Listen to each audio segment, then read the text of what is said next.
Hello everyone, welcome back to this space. My name is Edith Wanyoni and we're still on the 16 days of activism against gender-based violence.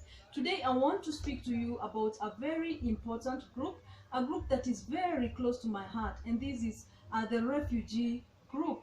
So in 2017 to mid-2018, I got a chance to work with Highest Refugee Trust of Kenya. So I started off as a volunteer social worker and then transitioned to work as a volunteer counseling psychologist. So all my clients were refugees, men, women, and young girls, and also young boys. Most of the cases were on gender-based violence, and most of the survivors of gender-based violence were women and young girls. Working at Highest Refugee Trust really changed my attitude and perception towards refugees. So I used to do individual and group therapy, and one of my achievements was actually initiating a group therapy of young girls who were survivors of gender-based violence and had conceived as a result of it. The conversation was very deep, and that's why I decided to do this video on GBV during the refugee cycle. Conflict that is prior to flight in their country of origin. So rape is used as a tool of war. We have forced prostitution, forced marriages and early marriages. There is increased domestic violence, then there is trafficking for sex.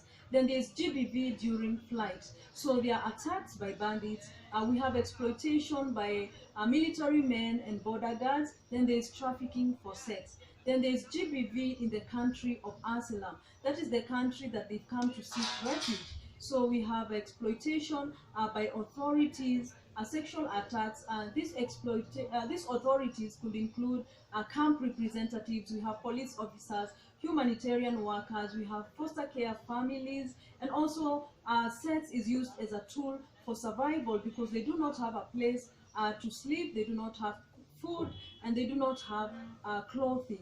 So they will use sex as a tool for survival. Then we have GBV during repatriation. This is when refugees voluntarily want to go back to their country. So when on their way to their country, they experience sexual exploitation, attacks, military men by border guards. So they are also exploited when they are heading back to their country. Then there is GBV during reintegration, that is post-conflict.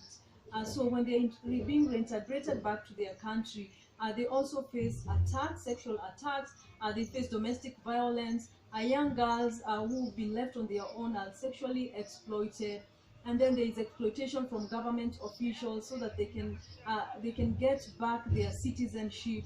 So refugees go through so many challenges, especially from the point of flight all the way to the point of reintegration. Refugees are vulnerable and at risk of gender-based violence. So we need to stand with them, we need to support them, and there are different organizations that are supporting refugees here in Nairobi.